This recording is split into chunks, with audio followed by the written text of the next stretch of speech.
What's up, guys? We are back with episode 2 of What Your Squad Leader Wants You to Know Prior to MSW West. These are all events, or all things that, from my several events as a squad leader, wish I had been able to go over with my squad. Tend to be a squad leader for the solos and duos and random people who come to MSW West events. If you get me, great.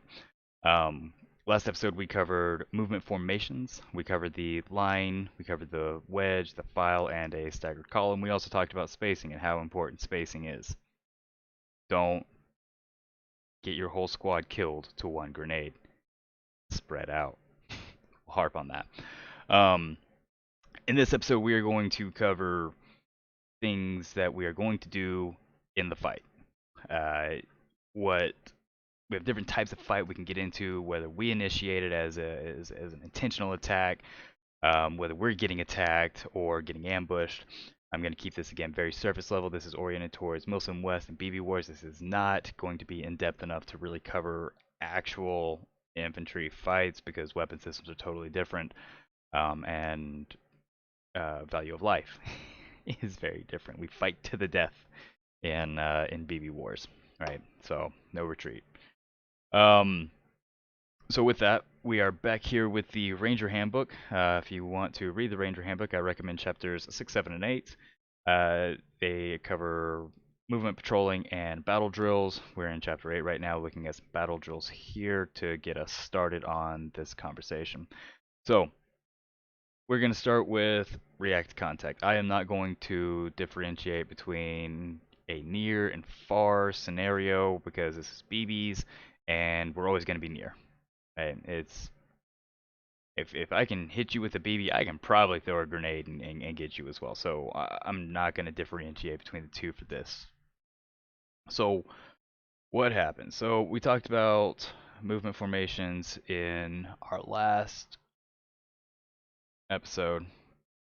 So let's say that you and your buddies walking through the woods and you take contact. So you walk through the woods and too small. Of course, because you're walking through the woods, you're in a wedge. We're playing BB Wars. We wholly expect that the enemy is probably within at least a kilometer of us at any given point in time. So we're doing a patrol, and we take contact from the enemy. Oh no, the Russians have found us.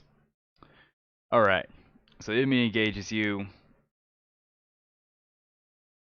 Enemy engages the front element, anyways, I should say. Front element is now in contact. The first thing that happens is the front element will yell. Well, that is a crappy. Tell you what. Aha! They're going to announce their 3Ds, which is a description, distance, and direction. Not necessarily in that order, but that tends to be the case. So, 3Ds, they are going to announce a description. Let's make that text smaller. Description. So, what did you see? What is relevant for me to know? I don't see what's going on. What do I need to know? There's 5 dudes. There's 10 dudes. Maybe there's a bunker. I don't know. What is relevant and quickly communicated? I don't need to know what color the nails are. I don't need to know, whatever, right? What can you quickly communicate that is relevant that gives me an idea of what I'm going to be looking for? So, 10 dudes. Give me a direction. Are you taking fire from straight in front of you? Are you taking fire from the right? Give it to me in a clock direction, right? 12 o'clock, 12 o'clock, 3 o'clock, 9 o'clock. Hopefully not 6 o'clock. That's a bad day. And then, so description, direction, and distance. It's BB Wars. It's never going to be 100 meters. You'll know who the prior service guys out there because they're gonna make up something ridiculously far away for BB Wars. I'm getting shot at from 300 meters. No, you're not.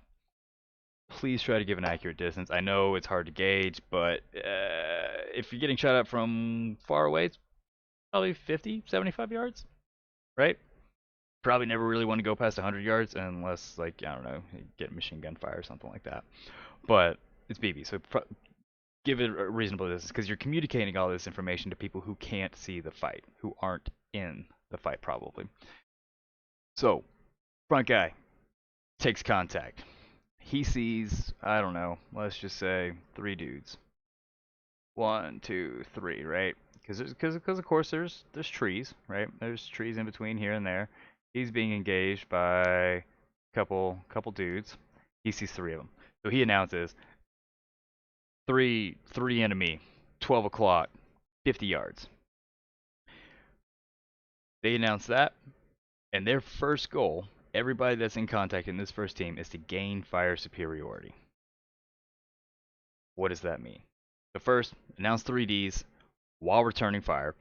When the first guy announces the 3Ds, everybody echoes it. Everybody yells back, whatever, the three enemy, 12 o'clock, 50 yards. That way, the team not in contact knows what's going on, and we'll talk about why that's important here in just a minute. So now they've announced their 3Ds. They are going to gain fire superiority so that they are no longer taking accurate fire, right? We talked about this in the last episode. The reason we travel in a wedge as opposed to a column is because my cone of fire can be pretty big, right, without flagging my buddy while I'm in a cone. Not as big as it could be if we were in a line, right? But it does also allow my cone of fire, let's just say that contact did come from over here, right? My cone of fire is still 180 degrees almost, but I can also get to the flanks. But in this case, we're taking fire from the front. We're in a wedge. We can return fire to the front. Ideally, you can move these guys up and get online, but you're going to return fire, find cover,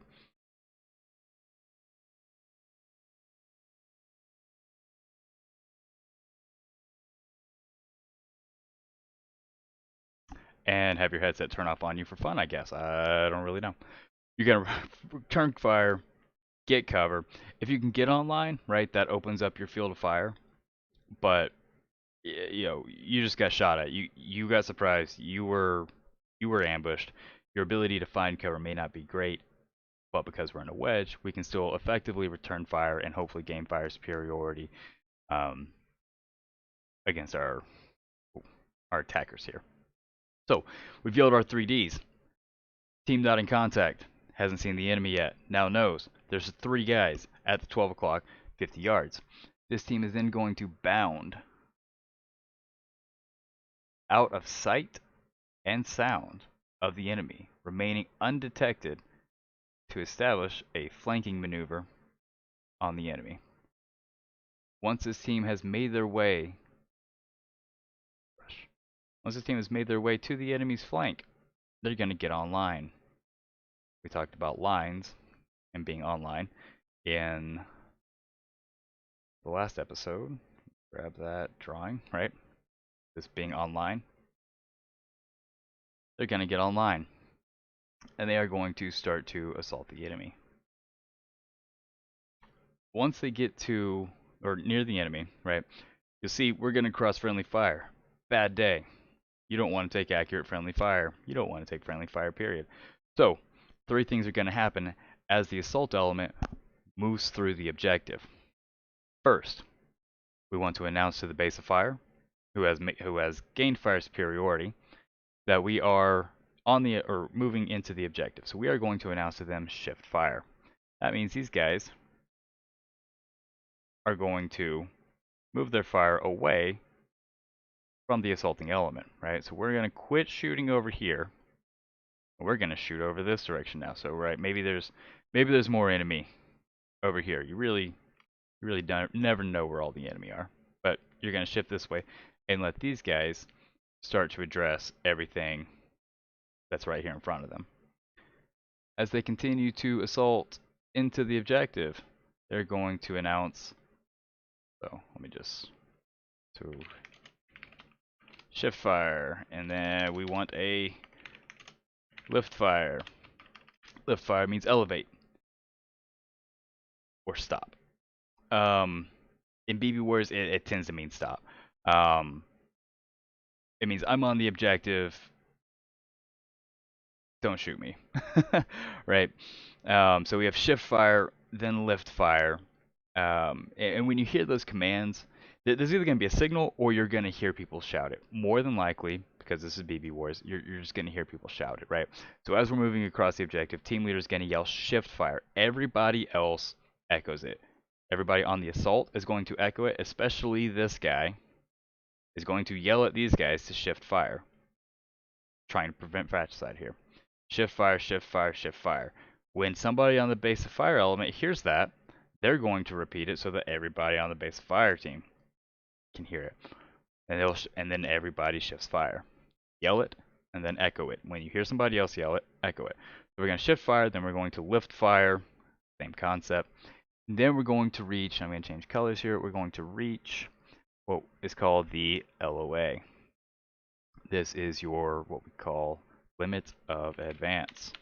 So you have assaulted all the way through the objective, and you have reached as far as you want to go past the objective, your LOA. So, assaults across, shift fire, lift fire, we've made it all the way through. We're going to yell LOA. So the leader, who determines how far you're going to go, yells LOA. Everybody then stops. Everybody on the assault element yells LOA. That is the indicator for base fire team to now get up, assault through, kill anything that might have been missed. Anybody who's, being cheesy and, trying to hide amongst the dead, kill everything, get to the end, and also announce LOA. At this point, everybody is, here's your team. They're all lined up, pulling security in this direction, right? We're expecting a enemy reinforcement / counterattack any moment. But we want to get our intelligence, so we have actions on the objective. BB Wars purposes, we're going to go and search the enemy for 3 things. We're going to look for radio frequencies, right? So find radios, see if they have their frequencies. We're going to search for BBs, and we are going to search for medic waters. And we're going to take BBs and medic waters. Those are the 2 things we can take off of players, right? BBs not in magazines, like loose BBs. We can take those things. So BBs, medic water, not their personal water, medic water, and radio frequencies. We're going to try to do this in less than 5 minutes for BB Wars purposes, because we're going to try to get out of there, especially if they initiated contact. If this was an intentional attack and we've just wiped their entire company, like this is a larger attack, okay, yeah, maybe we'll take a little bit longer on the objective. But really, we want to search them, get off the objective, because we don't want to get counterattacked, right? And especially in this scenario where we got attacked as we were moving. So that's a real down and dirty of how we react to contact. And again, I'm not differentiating between near ambush, far ambush, or anything like that. Just general react to contact. Team in contact yells the 3 Ds, gains fire superiority. Team not in contact moves out of sight and sound of the enemy, gets online, assaults through the objective, announces shift fire, lift fire, LOA. That final LOA is a signal for the base of fire team leader to pick up their team, assault across the objective, and establish their LOA. They announce LOA, actions on the objective. Leaders will either pre-designate or just grab somebody and be like, hey, go search these guys, right? To get radio frequencies, BBs, medic water. Pretty much those 3 things. We're going to pick up and we're going to get out before they're able to get back on us. The other piece that I want to cover is movement under fire. It's nice. This is really nice, right? And you wish things worked this way, but sometimes you've just got to assault through. You can't get a base of fire. Terrain doesn't really permit it, or your job is to assault, and the enemy has noticed you're there, right? It would be great to just be able to walk through here, and the enemy never saw you, and you're just blindsiding these guys from the side. Very unlikely. more than likely you're hitting the enemy from a vulnerable more than likely you're hitting the enemy from a vulnerable side, but you're still taking fire. And so now we have to move under fire. So we're going to talk about movement under fire. And I'm going to draw me some trees. So, oh, trees are too big. So you're walking through the woods with your buddies, and you run across a squad, 4, 5, 6, 7, 8, a squad of Russians. And they have seen you and your buddies.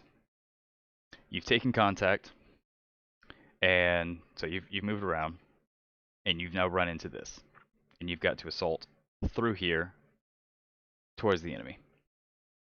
So you've taken contact, and you get cover. So we'll just call it an 8-on-8, right? What I see airsofters do all too often, something like this. We all huddle behind, whatever the closest piece of cover is, and we're all just basically sitting ducks at this point. Whoa, way too thick. Try that again. So I want to give you something to visualize as the battlefield, which is you'll hear people say, stay in your lane. And this is what that means. You're on the battlefield. You have to move forward to take ground.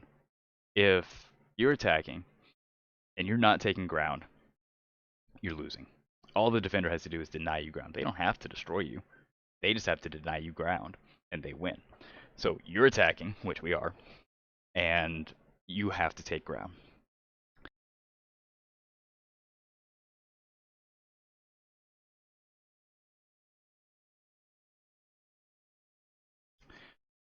So first thing you're going to do is let your headset turn off for no reason again.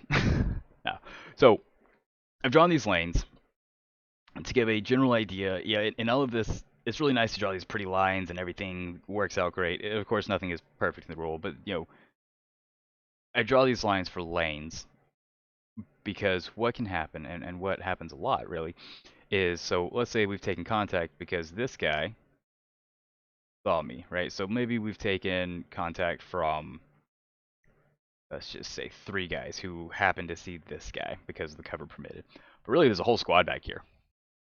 What people tend to do, and especially airsofters, is they'll funnel. They'll funnel in and go towards what they see. So by the time these guys stop that, by the time these guys get all the way down to where they can actually engage that, everybody is you know everybody then has kind of piled into this like little area focused towards where's my big brush, right? Focused towards hitting these 2 dudes.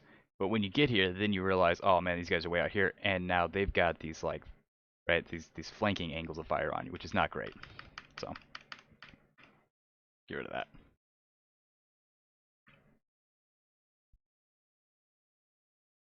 I have to sneeze. Not coming. Really obnoxious. So that's why staying in your lane ish is important. So anywho, the way that we move under fire, we've taken contact. Everybody's starting to shoot back, and we've got to move. We've got to move. Here's these guys' angles. I forget how I had this. Like, right, this guy is shooting in this way. So what has to happen?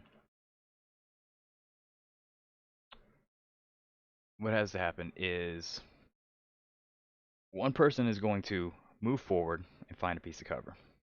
They're then going to provide covering fire while another person moves somewhere in front of them, gets set, and provides covering fire. Right? And then we're going to bound forward. And maybe this isn't great cover, to describe how to do this, but right, I'm going to move forward of where this person was, get set, provide a base of fire, providing covering fire. He's going to move somewhere in front of me, provide cover, move, suppressive fire, move, suppressive fire, bounding, suppressive fire. And by doing that, right? And everybody's doing that, right? He's moving, providing that fire. And that guy's moving, providing fire. This guy's moving, providing fire. And then that guy's moving, providing fire. And this guy moves up. And so on and so forth, right? You're moving past the person that was covering, the person that you were covering. You're going to move past them as they cover you. And we're going to slowly take ground. And maybe we take ground a little bit at a time. And, but that's how bounding works. And that's how we get to close with and destroy the enemy is through this bounding, right? Because what's never going to work is you've got 5 guys hiding behind this little tree, right? And you're all just kind of stacked behind each other, shooting at max distance, and everybody's just hitting all the twigs, right? All the twigs that are just in here, and all the brush, and then you just never get anywhere. And if you're the attacker and you don't take ground, you lose. You have to take ground to win, and that's how we do it. So realistically, what this turns into over here is kind of this like bounding thing. So you get online and you bound through the objective and destroying everything along the way. Again, hitting them from the flank. Hopefully you're hitting them not like this, where they're in a good defense against you. More, maybe they're in a line, so you're really fighting one at a time or two at a time. Really outnumbering them with your because you're hitting them like this, right? And your angles are way better than their angles on you. So, of course, gunfighting is just a game of angles.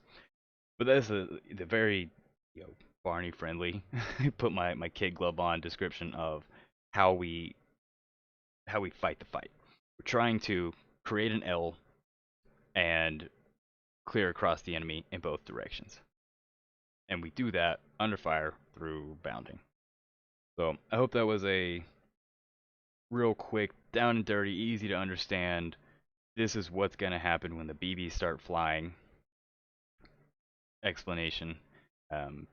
So that everybody can kind of move together and understand what everybody else needs to be doing.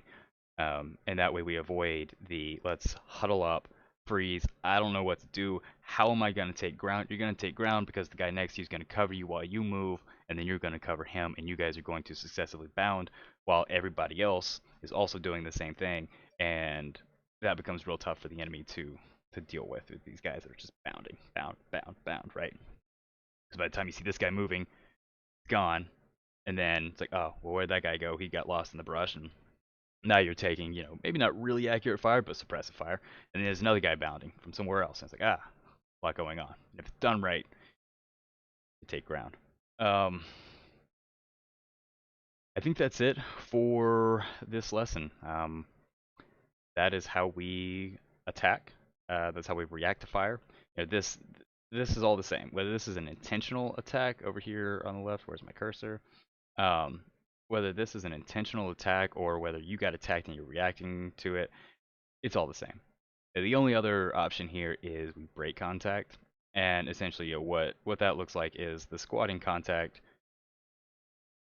ideally can gain fire superiority and bound back, right? This bounding, again, we're going to do this bounding. I'm going to cover you, but I'm moving back. You're going to cover me, and I'm going to move back, right? And so we're going to bound out of there. If that doesn't work, right, if that you can't quickly develop that, then instead of this team flanking all the way around, they would just pull up, establish a base of fire here to gain fire superiority and allow this team to get out. But fire superiority, either way, very important. It's always important to gain fire superiority in every scenario, because if the enemy can place accurate fire on you, you're not going to be able to move wherever you want to move. You have to gain fire superiority to deny the enemy's ability to place accurate fire on you. So I think that's it for this lesson. Lesson number 3 will be something a little bit more in depth. But I think lesson 1 and 2, if you get these down, then you'll be doing pretty good.